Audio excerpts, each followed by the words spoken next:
Le sujet que je me propose d'aborder aujourd'hui, par la grâce de Dieu, c'est celui du discernement. Je propose qu'on parle un peu de discernement, tel que le Seigneur va permettre que on puisse aborder la question. C'est vrai, c'est un sujet qui est, comment dire, c'est un sujet qui est assez vaste, hein, le sujet du discernement.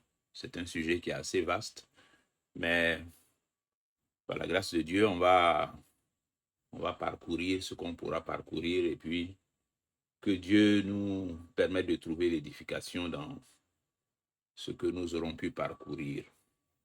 Amen. Voilà.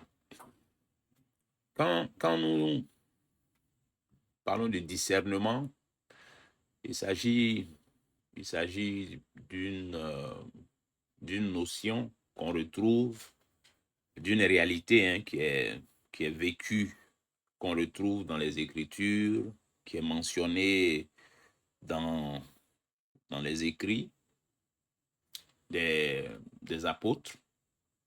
Les apôtres nous parlent de discernement, notamment Paul, et puis même depuis les temps anciens, c'est une notion qui était évoquée dans différentes circonstances. Et alors, ce qu'on peut comprendre déjà à la lecture des Écritures, ce qu'on peut comprendre de façon générale, c'est que le discernement, quand on parle de discernement, ça fait allusion, on va dire, à une intelligence naturelle ou surnaturelle, voilà, une intelligence naturelle ou surnaturelle que nous avons et qui nous permet de comprendre des choses qui ne sont pas évidentes, voilà, qui ne sont pas toujours évidentes, et puis qui nous permet surtout, cette intelligence-là nous permet surtout de faire la différence entre ce qui est selon la volonté de Dieu et puis ce qui ne l'est pas. Il y a un écho là, c'est chez moi ici. C'est bizarre ça. Voilà, c'est bon, l'écho est parti, non? Voilà, donc, oui, c'est bon. Merci. Par discernement, on peut entendre, on peut comprendre ça comme ça déjà, avant qu'on aille dans des choses plus détaillées, plus élaborées. On peut comprendre le discernement comme étant une intelligence que nous avons, une intelligence naturelle ou surnaturelle, qui nous permet de comprendre des choses pas toujours évidentes, mais qui nous permet aussi et surtout de faire la différence entre ce qui est selon la volonté de Dieu et ce qui ne l'est pas. Voilà, donc quand on applique le discernement, c'est ça qu'on recherche.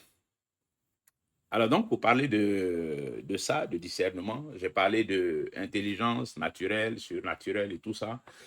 On va dire, dans un premier temps, on va parler d'une intelligence, du moins du discernement qui est appliqué aux choses de la vie en général. Donc, un discernement d'ordre général, appliqué aux choses de la vie, mais de façon générale. Parce que dans la petite ébauche de définition que j'ai proposée là, j'ai parlé d'intelligence qui nous permet, dans un premier temps, de comprendre des choses qui ne sont pas évidentes, et puis ensuite de faire la différence entre ce qui est selon la volonté de Dieu et ce qui ne l'est pas. Donc, discernement appliqué aux choses générales dans un premier temps. Et ça, on retrouve ça. Le Seigneur Jésus il fait allusion dans l'Évangile selon Matthieu, chapitre 16, les versets 1 à 4. Matthieu, chapitre 16, les versets 1 à 4. Alors, Donald, tu peux lire ça, s'il te plaît. Matthieu, chapitre 16, 1 à 4. Matthieu 16, 1 à 4.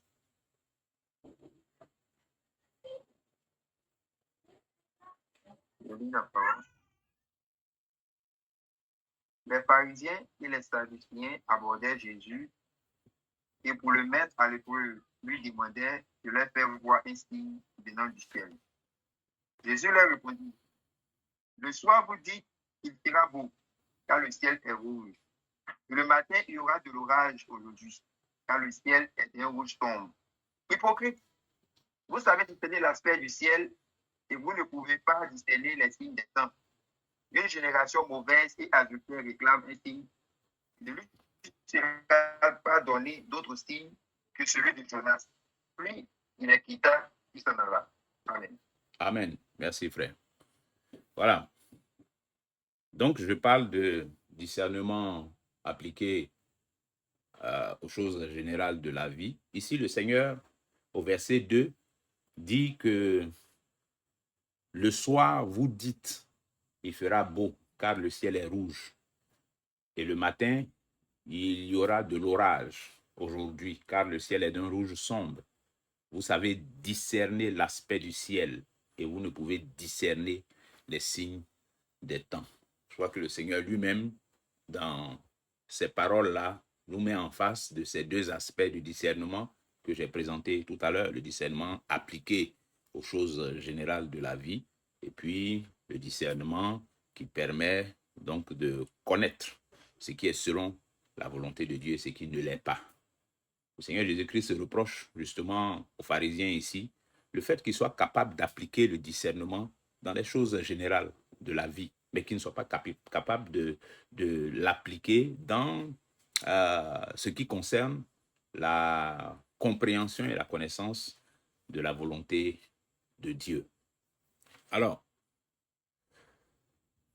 quand on parle de discernement dans les choses de la vie de façon générale, bon, c'est quelque chose, c'est des expériences que nous tous on connaît, hein, surtout nous en Afrique ici. Quand, par exemple, on a le crâne qui est meurtri par une chaleur torride pendant toute la matinée, on annonce déjà, hein, on voit ça comme étant un signe qui annonce une pluie le soir. Voilà, de toute façon, il fait chaud matin là. Quand on voit ça, on dit, ah, le soir là, il va pleuvoir. Ou alors, c'est un peu le discernement que applique aussi une mère quand elle est capable, selon les pleurs de son enfant, de savoir pourquoi l'enfant pleure. C'est vrai que ce n'est pas toujours le cas, mais en général, les mamans, par expérience, arrivent à savoir pourquoi l'enfant est en train de pleurer, soit parce qu'il a faim, soit parce qu'il a fait popo, soit parce qu'il est malade, soit parce qu'il a ci. Et, hein, les mamans arrivent à développer ce sens de discernement-là de la cause des pleurs de leurs enfants. On peut citer l'exemple également des enseignants qui arrivent à déceler, hein, par les attitudes d'un élève si le petit il a compris ce qu'on vient de lui expliquer ou pas, ou s'il fait semblant.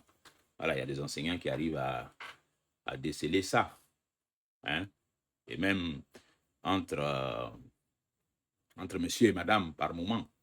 Monsieur arrive à discerner quand madame veut lui soutirer quelques sous. Voilà, par des petits trucs qu'il commence à voir venir. Et il sait un peu. Voilà, il a une idée de ce qui est en train de venir. Donc tout ça, ce sont des exemples de la façon dont on exerce ce discernement-là de façon générale dans les choses de la vie. Et il y a plein d'exemples encore comme ça. Bon, ça dit, tous ces exemples-là, ça nous montre déjà, hein, que discerner n'est pas uniquement une affaire spirituelle. Voilà, discerner n'est pas uniquement une affaire spirituelle. Si nous disons que discerner, le discernement, c'est une intelligence, ce n'est pas seulement dans les choses spirituelles que l'intelligence de l'homme intervient. Voilà. Oui, mais je dis ça comme ça parce que justement, dans discernement, il y a intelligence. Hein? Dans discernement, il y a intelligence. Et ça, c'est important à comprendre. Dans le discernement, il y a intelligence. Et c'est une intelligence qui s'acquiert et se développe par l'expérience. Vous voyez dans les exemples que j'ai cités, c'est une intelligence qui s'acquiert et se développe par l'intelligence. C'est quelqu'un qui a, comment dire, qui a la connaissance et qui a vécu, par exemple, les situations où il fait chaud le matin, le soir il pleut, il fait chaud le matin, le soir il pleut. Quand il remarque ça, ben, le jour où il fait chaud le matin, il se dit, même si ça ne marche pas à tous les coups, mais il se dit que il est très probable que ce soir il pleuve. Mais lui, il peut dire ça parce que c'est quelque chose qu'il a expérimenté de façon répétée. Et donc, c'est une intelligence qui s'acquiert et se développe par l'expérience. Ça aussi, c'est un autre mot qui est important à retenir, mais on va y revenir tout à l'heure. Et cette intelligence qu'on a et qui sert donc à discerner, c'est une intelligence qui vient de Dieu. C'est-à-dire, même si on dit que c'est ce domaine de discernement applicable aux choses générales de la vie, toujours est-il que c'est une intelligence qui vient de Dieu, parce que notre intelligence, à nous les hommes, elle vient de Dieu. Je veux dire, si dans toute la création, c'est l'homme qui a été fait à l'image de Dieu selon sa ressemblance, je pense que si on veut retrouver en quoi l'homme est l'image et la ressemblance de Dieu, on va regarder de ce côté-là aussi, hein, du côté de l'intelligence. Parce que si l'homme est le seul qui a été fait à l'image selon la ressemblance de Dieu, ça veut dire que, au moins, je vais dire une réflexion basique, c'est de se dire que les traits caractéristiques qui sont uniques à l'homme devraient être regardés également comme étant des signes qui marquent sa ressemblance à Dieu. Donc, l'intelligence qui nous distingue de toute la création, on tient ça de Dieu. C'est Dieu qui nous a donné ça. C'est Dieu qui nous a donné ça. Quel que soit l'usage que les hommes par la suite font de leur intelligence, mais à la base, à l'origine, ça vient de Dieu. C'est Dieu qui nous donne cette intelligence-là. Et puis également, c'est une intelligence qui, malheureusement, quand l'homme n'est pas éclairé par l'Esprit de Dieu, comme les Écritures disent, il a l'intelligence obscurcie, voilà, par sa vaine manière de vivre. Donc l'intelligence qui n'est pas éclairée par Dieu, donc qui n'est pas appliquée à la connaissance des choses de Dieu, est une intelligence qui est, on va dire, obscurcie. Mais quand nous nous convertissons à Jésus-Christ, quand nous recevons l'éclairage de Christ qui est la lumière, à partir de là, notre intelligence, elle est renouvelée. Comme l'Épître aux Romains dit, soyez transformés par le renouvellement de l'intelligence. Donc, intelligence obscurcie quand on ne connaît pas les voies de Dieu et intelligence renouvelée une fois que on a connu le Seigneur et que sa lumière nous a été apportée.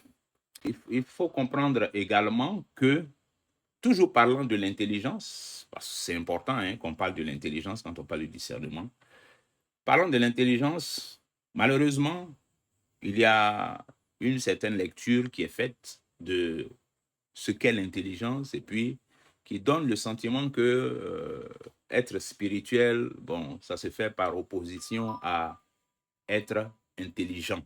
Mais il n'en est rien.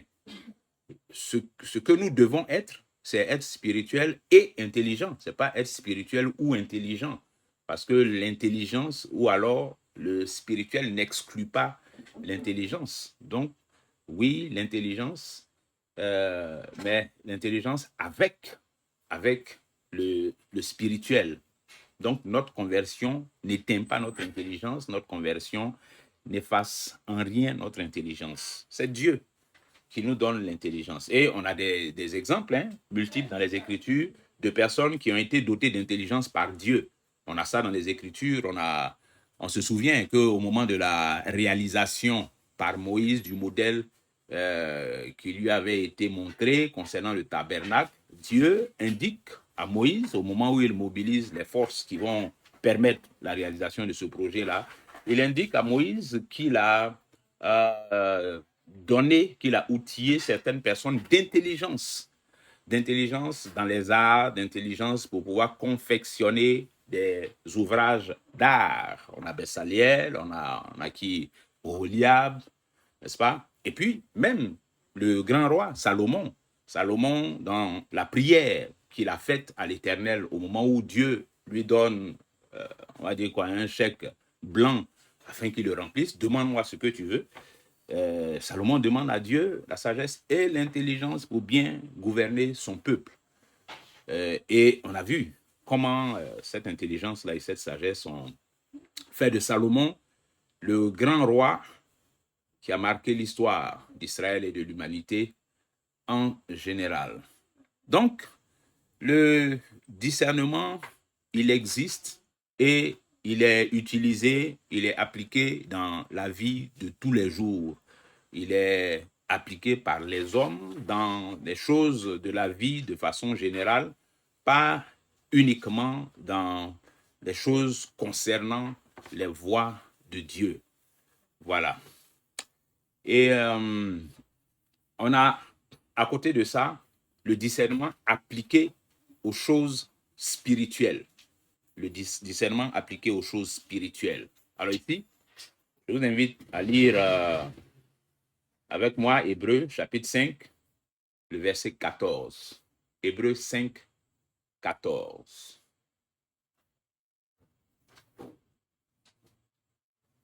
Donat, tu peux lire ça, s'il te plaît?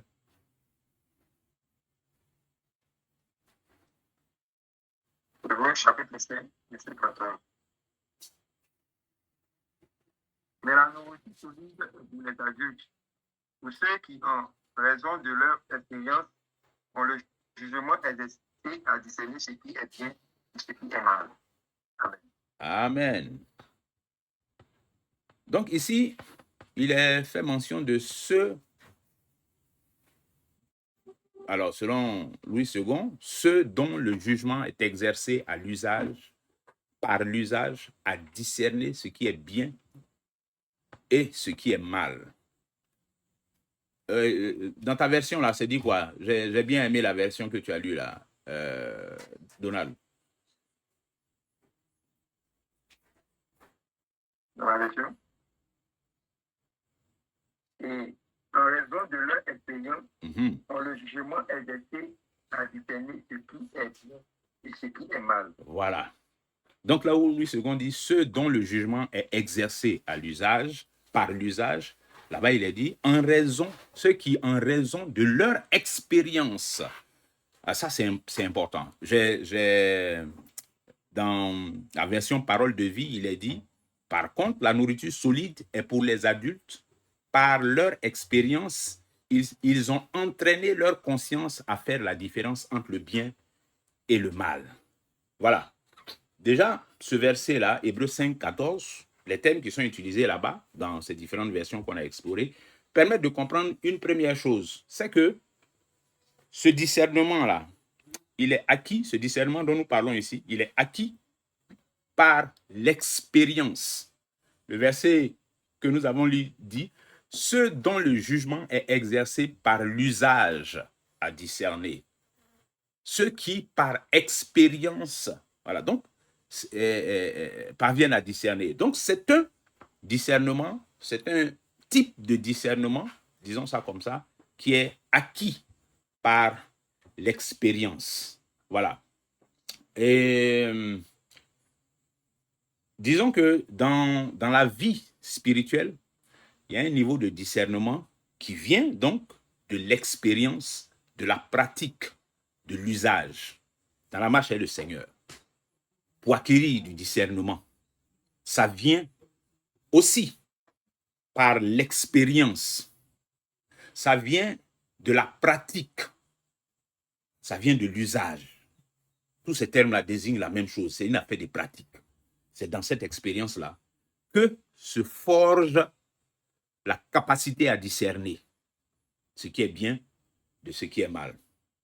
Bon, bien sûr, vous noterez que je précise chaque fois le discernement dont nous parlons ici, et je dis toujours ce type de discernement, parce que il y a cet autre type de discernement qui figure parmi les dons spirituels énumérés dans les Écritures, notamment 1 Corinthiens 12, 10, où il fait mention de certains dons spirituels. Donc, à un autre, le don d'opérer des miracles, à un autre, les prophéties, à un autre, le discernement des esprits, à un autre, la diversité, etc. Donc, dans cette liste de dons spirituels, il est mentionné le discernement des esprits comme faisant partie des dons spirituels. Donc ça, c'est comment dire, une autre pratique de discernement, oui, qui est aussi du discernement, mais ce n'est pas vraiment à lui que je fais allusion, ou alors ce n'est pas essentiellement à lui que je fais allusion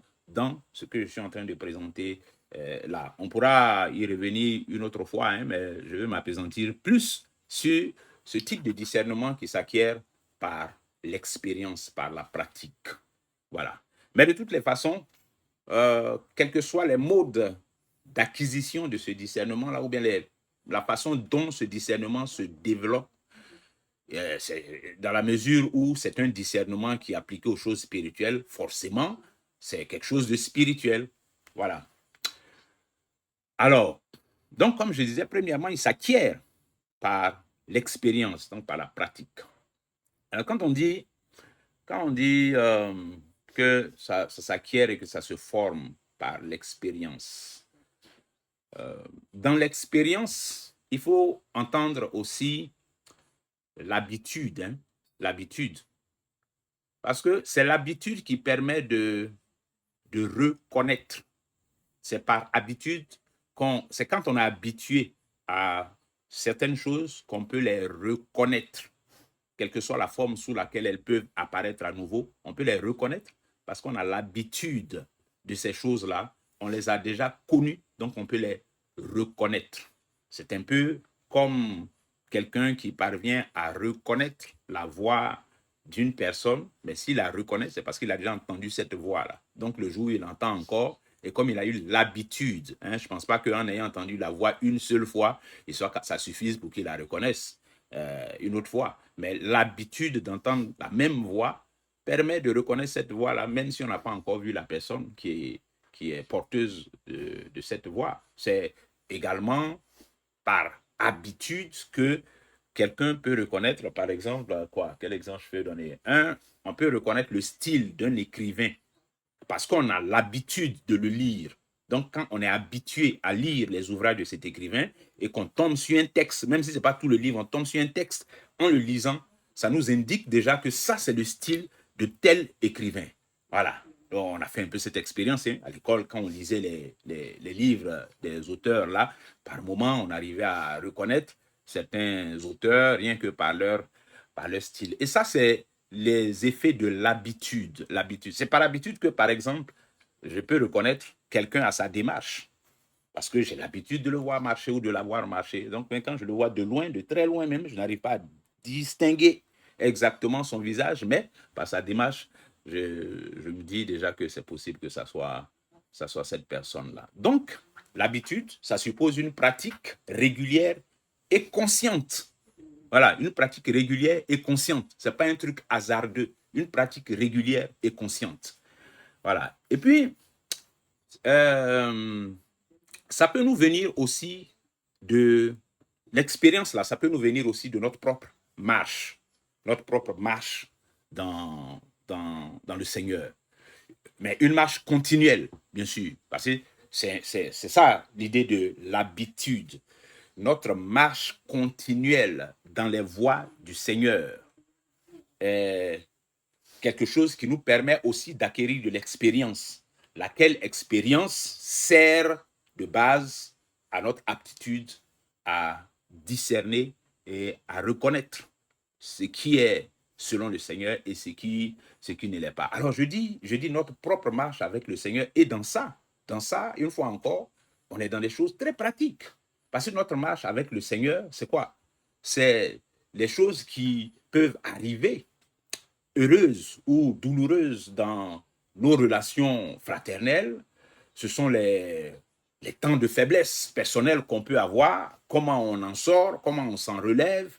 ce sont les épreuves par lesquelles on peut passer, comment on traverse ces épreuves-là, ce sont les tentations auxquelles on peut être confronté, comment est-ce qu'on y résiste, est-ce qu'on y succombe, si on y a succombé, comment est-ce qu'on se relève de ça. Notre marche continuelle avec le Seigneur, c'est les victoires que nous pouvons remporter dans notre marche, les erreurs qui nous arrivent de commettre, les réparations que nous y apportons, les conflits dans lesquels on peut se retrouver à un moment ou à un autre, les réconciliations avec lesquelles on en sort, et tout ça, tout ce qui constitue l'expérience que nous faisons en tant que chrétiens dans notre marche avec le Seigneur, mais de façon continuelle. C'est également une source d'expérience. Ça nous permet de toucher à des choses, d'être confronté à des situations, et puis d'apprendre à travers ces situations-là. Alors, je dis bien apprendre. Apprendre parce que c'est cela aussi qui est important pour pouvoir avoir l'intelligence exercée par l'usage. Pour que notre intelligence soit exercée par la pratique que nous vivons en tant que chrétiens, il faut que nous apprenions de l'expérience que nous faisons, des expériences que nous faisons. Il faut qu'on apprenne. Parce que si on n'est pas dans les dispositions d'apprendre quelque chose de ce qu'on traverse, de ce par quoi on passe, on n'acquiert aucune expérience, on sort de là vide. Et ce n'est pas bon. Donc, chaque expérience que nous faisons en marchant dans le Seigneur est potentiellement une occasion pour nous d'avoir l'esprit exercé, d'avoir l'intelligence exercée au discernement par l'usage. Voilà. Donc, notre marche, notre propre marche dans le Seigneur, c'est une source d'expérience si nous sommes dans les dispositions d'apprendre de toutes ces expériences-là et de ne pas traverser, de ne pas vivre toutes ces expériences-là comme ça, au hasard, comme, je ne sais pas moi, conduit ou bien ballotté par tout. Non. C'est une marche consciente, comme on l'a dit. C'est une pratique régulière et consciente. Donc, on apprend de ça. On apprend de ses erreurs. On apprend de ses succès. On apprend de ses victoires. On apprend de ses faiblesses. On apprend de ses rapports avec les frères, avec les sœurs. On apprend de tout ça. C'est ça qui nous donne de l'expérience dans notre marche. Alors, on apprend également, on acquiert l'expérience des autres. Il y a de l'expérience qu'on acquiert également des autres. Ça participe aussi à la formation de notre intelligence par l'usage. Donc, on acquiert de l'expérience aussi dans notre rapport, dans ce que les autres ont vécu, dans l'expérience que les autres ont faite avant nous. Lisons pour cela 1 Corinthiens chapitre 10, les versets 1 à 12. 1 Corinthiens chapitre 10, les versets 1 à 12. Amen. Alors, là, nous sommes en train de parler de l'expérience des autres qui vient pour nourrir notre propre expérience. Nous avons dit qu'on acquiert de l'expérience par notre propre marche dans le Seigneur, mais une marche continuelle.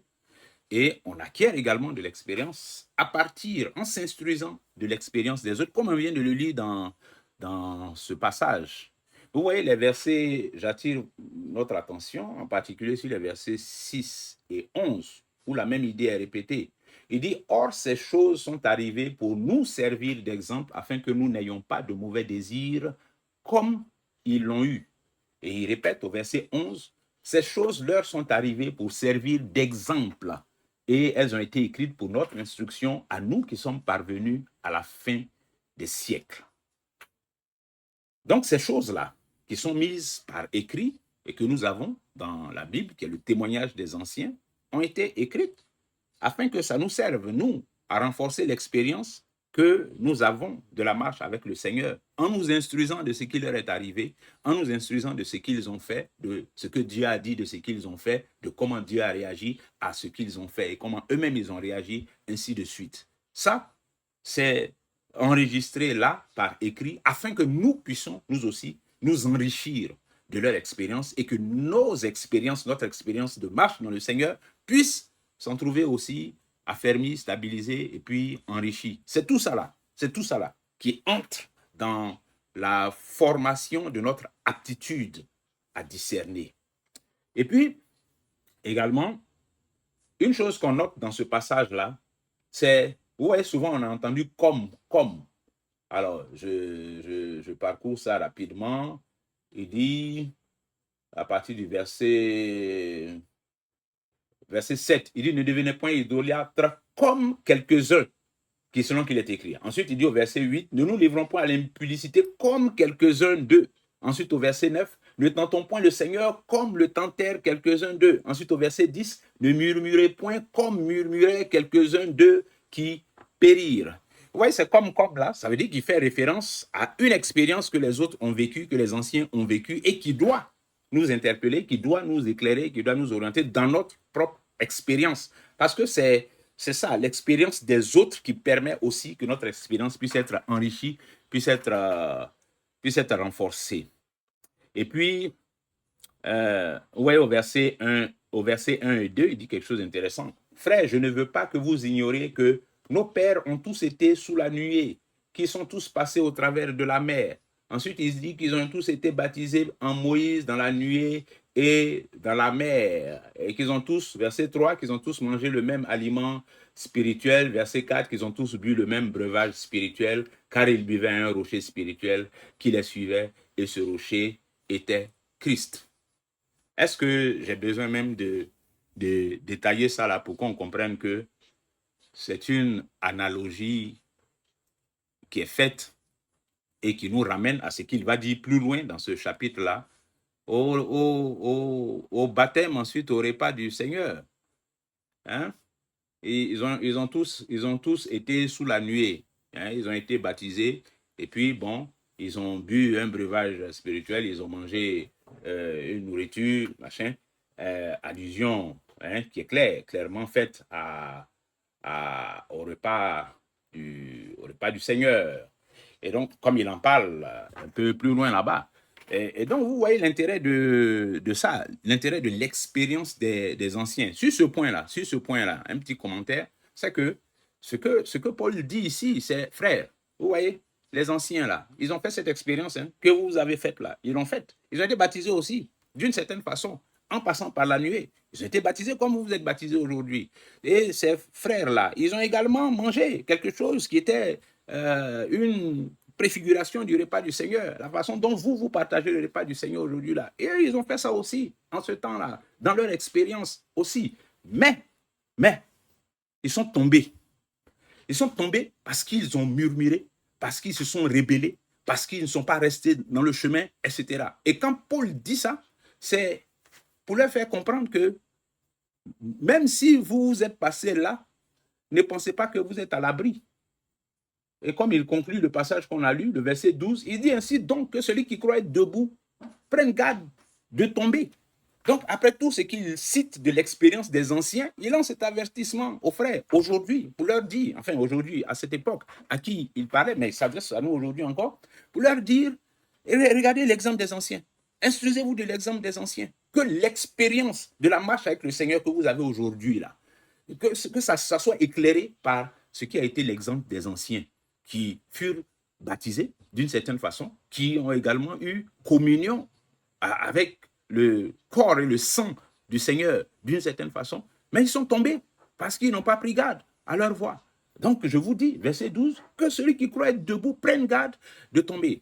Et ça, Paul est en train de, appeler les frères à discerner leur voix, mais à partir de l'exemple des anciens. Donc, l'expérience des anciens, l'expérience des autres également, est une source d'expérience aussi pour nous, une source d'éclairage pour nous qui participe donc à renforcer notre expérience et notre marche pour toujours affûter notre capacité à discerner. Amen. Et une chose importante également, c'est que il ne faut pas ignorer les Écritures ou le témoignage des autres. Il ne faut pas l'ignorer. Parce que, comme dit le proverbe là, telle voie paraît droite à un homme, mais son issue c'est la mort. Telle voie paraît droite à un homme, mais son issue c'est la mort. Et le proverbe 14:16 dit que le sage a de la retenue et se détourne du mal, mais l'insensé est arrogant et plein de sécurité. La retenue du sage là, quand le sage se retient pour se détourner ensuite du mal, il fait l'opposé de ce que fait l'insensé. On dit l'insensé, il est arrogant et il est plein de sécurité. Donc lui, il s'avance, il se jette dedans comme ça. Mais la retenue du sage, c'est son temps de réflexion, c'est son temps d'examen, de prière. C'est dedans que le discernement se forge aussi.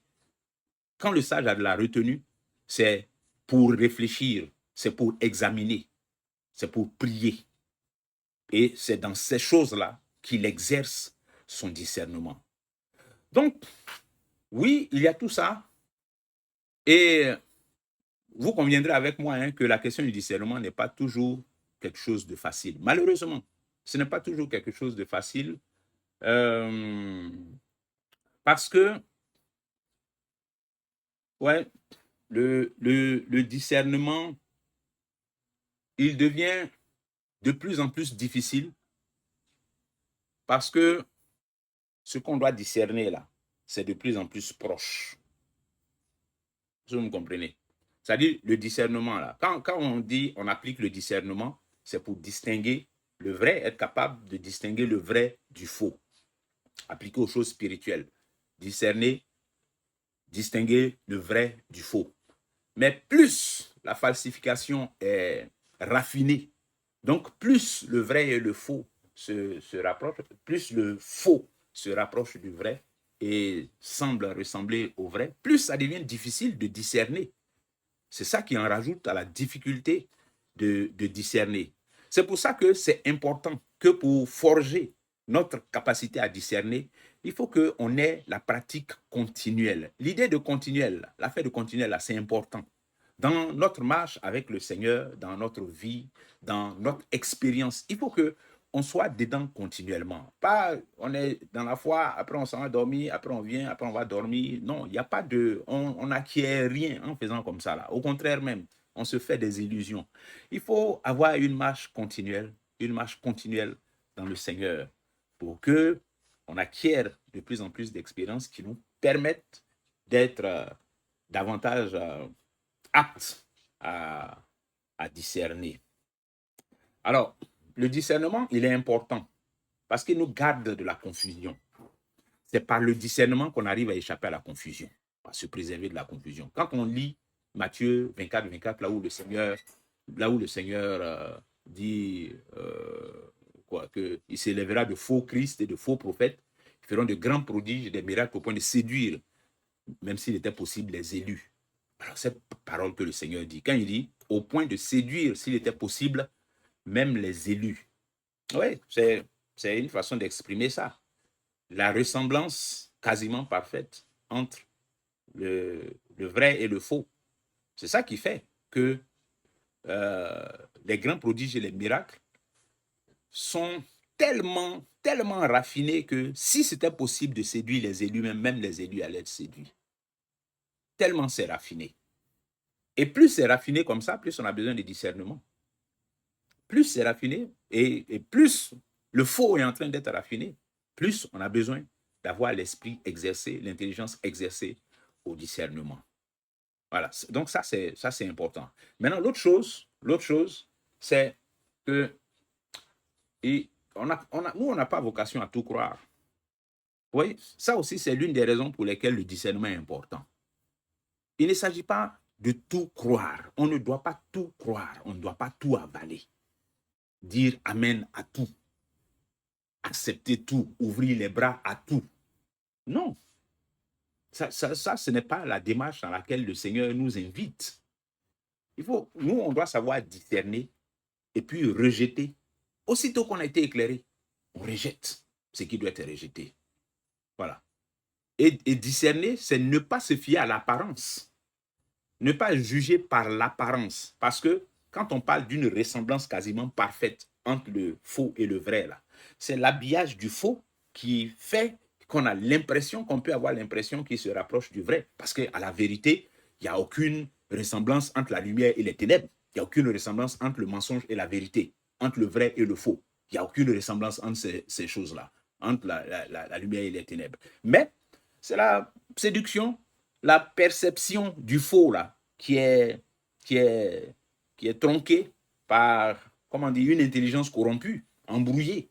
C'est ça qui fait qu'on a l'impression de percevoir quelque chose qui ressemble à la vérité.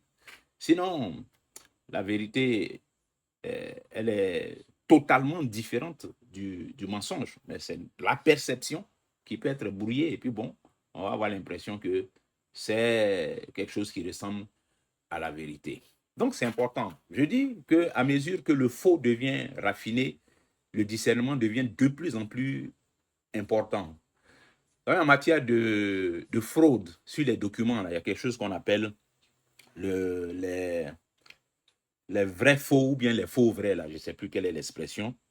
Mais bon, on va dire les vrais faux documents. C'est par exemple, ce sont des faux. C'est du faux, mais qui est fait avec à la base du vrai. C'est un exemple que je donne pour dire à quel point le vrai, du moins la falsification du faux, pour que ça ressemble au vrai, atteint un niveau. Donc, les vrais faux, c'est par exemple quelqu'un qui se fait faire un faux certificat de nationalité et un faux extrait de naissance. Et avec ces faux-là, il s'en va faire une vraie CNI. Sa CNI sera une vraie CNI. Mais les documents qui, à la base, auront servi à confectionner ce document, cette carte d'identité, sont des documents faux. Donc, la CNI, elle est vraie, mais à la base, les documents qui ont permis à la faire sont de faux documents. Bon, bien sûr, quand on fouille, in fine, la CNI elle-même, c'est une CNI qui doit être retirée et puis détruite. Voilà, parce qu'à la base, elle est infectée déjà par des faux documents. Mais quand vous allez interroger les serveurs qui n'ont pas détecté que les extraits de naissance et certificats de nationalité étaient des faux, bon, vont délivrer une CNI qui sera une CNI, on va dire, authentique, mais en réalité faite à la base de faux documents. Pour dire que le vrai et le faux, par la falsification, dans les choses spirituelles également, se rapprochent de plus en plus. À mesure qu'on avance, Matthieu 24, 24 qu'on a lu là, c'est la description des temps qui arrivent que le Seigneur faisait quand il disait que de grands prodiges et des miracles se feraient au point de séduire, s'il était possible, même les élus. Donc, c'est important. Ouais, sans discernement, c'est quand on n'a pas de discernement qu'on avale tout. On est comme mon frère Hassan DM m'a le dit, on est comme une Jérusalem sans muraille. On avale tout, tout entre, on laisse tout entrer. Tout entre dans l'église, tout vient se promener dans l'église, et puis bon, ça repart quand ça a envie de repartir, parce qu'on est sans muraille. Et je dirais, on est comme un Israël sans frontières. Et pourtant, on voit que même Canaan, la terre promise, là, Dieu a mis des frontières. Dieu n'a pas donné toutes les terres comme ça à Israël. Il a mis des frontières. La limite de Benjamin, c'est ici. La limite des Zabulon, jusqu'à la mer de là-bas, la limite d'ici. Il y a des frontières. Il y a des frontières. Donc, ce n'est pas toute la terre entière qui a été donnée à Israël. C'est un territoire. Donc, il y a des frontières. Mais Israël a commencé à avoir des problèmes dès l'instant où Israël est allé au-delà de ses frontières pour aller voir ce qui se passe de l'autre côté là-bas.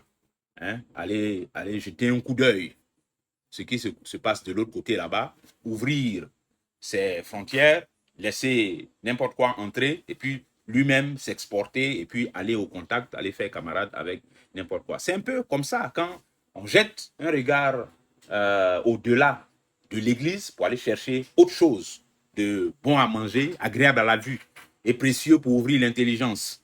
Voilà, parce que c'est à ça que ça ressemble aussi le faux. Donc, discerner et ne pas croire tout. Comme les Écritures disent, mais n'accordez pas foi à tout esprit. Il faut discerner, il faut sonder. Et puis également, d'un autre côté, il ne s'agit pas, le manque de discernement aussi, la confusion par le manque de discernement, ça peut emmener à tout rejeter. Ça aussi, c'est un travers. du manque de discernement. Le manque de discernement, par manque de discernement, bon, on rejette tout systématiquement. On rejette tout systématiquement parce qu'on ne veut pas s'embrouiller avec trop d'examens, non. Il faut rejeter systématiquement. Ça aussi, ça fait partie de la confusion. Ça aussi, c'est une grande confusion. Quand on rejette tout systématiquement sans discerner. On n'a jamais vu des gens brûler des faux billets avec des bons billets au prétexte que le sac de faux billets, le sac de billets, vrais billets qui est là, il est mélangé avec des faux billets. Donc, on a brûlé tout. Jamais. On ne fait pas ça. Donc, ça aussi, c'est important. Il ne s'agit pas de rejeter tout. Il s'agit de discerner. Bon, c'est le manque de discernement qui peut entraîner aussi ça, ce réflexe de tout rejeter systématiquement. Voilà. Et quand on s'applique au discernement, il faut être résolu. Parce que sans discernement, on est indécis, on est irrésolu. J'allais dire, on n'est ni chaud ni froid. Et le Seigneur n'aime pas ça. Le Seigneur Jésus, quand on voit le modèle du Seigneur Jésus qui nous présente dans sa façon de faire, sa façon d'être, sa façon de parler, sa façon de vivre, le Seigneur Jésus était clair. Il n'y avait pas d'ambiguïté dans sa démarche. Il était clair. Il était toujours très précis dans ces choses. Il s'affirmait, je suis, je suis, je suis. Il n'y a pas d'ambiguïté là-dedans. Il a dit clairement qui il est, il a dit clairement ce qu'il est venu faire, il a dit clairement d'où il vient. Donc, cette clarté-là, c'est également une clarté qui doit nous caractériser, mais elle ne peut venir que de notre capacité à discerner. Quelqu'un qui a su discerner, quelqu'un dont l'intelligence est capable de discerner, est à l'aise sur ces choses-là, et il est toujours clair, il est toujours précis dans, on va dire quoi, ses positions, dans sa compréhension des voies du Seigneur, dans sa façon de marcher dans les voies du Seigneur. Donc, il faut qu'on ait du discernement pour ne pas être comme ça, clopin. Il faut qu'on ait du discernement. Généralement, quand on voit quelqu'un qui vacille, c'est quelqu'un qui a un déficit de discernement, qui manque de discernement. Donc, recherchons ça. Et puis, pour terminer, comprenons aussi que le discernement, comme on a lu dans le passage tout à l'heure, alors je vais le relire et puis on va ajouter même un verset. Hébreux chapitre 13 et 14. Il est dit, « Or, quiconque en est au lait n'a pas l'expérience de la parole de justice, car il est un enfant. » Et c'est après ça qu'il dit, « Mais la nourriture solide est pour les hommes faits, pour ceux dont le jugement est exercé par l'usage à discerner ce qui est bien et ce qui est mal. » Ouais, la dépendance là, la dépendance, c'est un état normal dans le développement. C'est un stade normal dans le processus de développement là. On est d'abord dépendant et puis bon, progressivement, on gagne en autonomie. Voilà. Mais on n'a pas vocation à demeurer dans ce stade de dépendance là, qui est en réalité le stade de l'enfance. Vous voyez, l'enfance, quand on prend biologiquement, quand l'homme est encore bébé, il dépend entièrement des adultes qui sont autour de lui pour tout. Quand il a faim, il pleure, les adultes vont le nourrir, sa maman ou bien quelqu'un qui est là. Quand il a fait popo, il ne peut pas se nettoyer lui-même, on va le nettoyer. Quand il a chaud, il pleure, on va le ventiler un peu. Quand il est malade, il pleure, on l'envoie à l'hôpital. Même quand il veut se déplacer, il ne marche pas encore, donc on est obligé de le porter. C'est ça, quand il veut manger, même s'il ne tète plus et qu'il mange maintenant les bouillies là, on prend la cuillère, lui ne peut pas attraper ça, on prend et puis on met dans sa bouche. Donc il dépend. Donc l'enfance là, c'est le stade de la dépendance, c'est valable spirituellement aussi. Les bébés dans la foi, ils sont dépendants et c'est normal parce que quelqu'un doit leur apporter ce dont ils ont besoin. Donc, on ne peut pas être exigeant avec un enfant pour lui demander d'avoir l'intelligence exercée au discernement par l'usage. Il n'a pas encore cet usage. Il n'a pas encore vécu les expériences qui vont forger son aptitude à discerner. Donc ça, c'est le stade de l'enfance. Et c'est ce qu'il dit. Parce que quand au verset 14, il dit, mais la nourriture solide, il dit d'abord au verset 13 que quiconque en est au lait n'a pas l'expérience de la parole de justice. Celui qui en est au lait, là, qui est un enfant, spirituel, un bébé spirituel, il n'a pas encore l'expérience de la parole de justice. L'expérience qu'on acquiert par la connaissance et la mise en pratique de la parole de justice, il n'a pas encore ça. C'est un enfant dans la foi, c'est un bébé spirituel. Donc, il n'a pas l'esprit exercé au discernement. Parce que c'est la connaissance qu'on met en pratique qui crée l'expérience, laquelle forge l'esprit au discernement. Ça, c'est pour les hommes faits. Et comme il est dit au verset 14, mais la nourriture solide est pour les hommes faits, pour ceux dont le jugement est exercé par l'usage à discerner ce qui est bien de ce qui est mal. Alors, donc après la dépendance, je dis, le principe dans la marche avec le Seigneur, c'est de parvenir à une certaine autonomie, qui n'est pas une indépendance absolue, parce qu'on dépendra toujours du Seigneur, mais une autonomie dans laquelle, je dis, la connaissance plus la pratique qui forge le discernement me rend capable de veiller sur moi-même et sur les autres, de veiller sur mes voies et de veiller sur les autres, de veiller sur mes propres voies et d'aider les autres à veiller sur leurs voies. De sorte que ce que mes voies ont été de mal, de trompeur, de négatif en 2024, eh bien, ça ne soit plus les mêmes voies négatives et trompeuses en 2025. Et que les choses négatives et trompeuses dans lesquelles, par manque de vigilance ou pour une autre raison, je n'ai pas su éviter en 2025, et je sois capable de faire autrement en 2026 et ainsi de suite. Donc, c'est ce que j'appelle l'autonomie dans laquelle je me retrouve par le discernement. Donc, le discernement, comme le passage vient de dire là, le discernement, c'est la marque de la maturité. Le discernement, c'est la marque de la maturité. Ça veut dire que quand le discernement s'accroît, quand mon aptitude à appliquer le discernement pour connaître ce qui est bien et ce qui ne l'est pas, selon les voies du Seigneur, quand cette aptitude-là s'affermit, s'accroît, se densifie, s'élargit, c'est la marque que je suis en train de mûrir, que je suis en train de grandir. Donc ça doit nous faire comprendre que le discernement, là, ce n'est pas une affaire comme ça qu'on doit prendre à la légère, machin, parce que le discernement est une marque que nous sommes en train de mûrir, que nous sommes en train de croître, de grandir.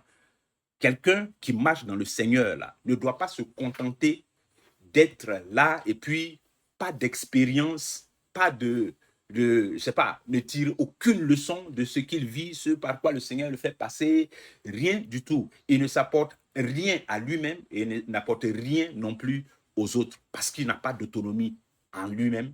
Il est toujours dépendant. Il est toujours dépendant pour, même dans les petites choses élémentaires même de la marche avec le Seigneur, il est toujours dans cette dépendance vis-à-vis de la parole de quelqu'un d'autre, des instructions de quelqu'un d'autre, qui va ensuite faire la police ou bien le gendarme derrière lui. Ça, ce n'est pas bon. C'est contraire à l'intelligence qui est exercée par l'usage à discerner ce qui est bien de ce qui est mal. Ce qui, en conclusion, ce qu'on peut retenir, c'est que nous, à mesure que nous marchons dans le Seigneur, que nous vivons dans le Seigneur, il ne faut pas qu'on traverse les journées comme ça. Les choses par lesquelles le Seigneur nous fait passer, les choses qu'on vit comme ça. On traverse ça comme ça, comme ça. On ne s'instruit pas des situations qu'on vit. Ce n'est pas bon.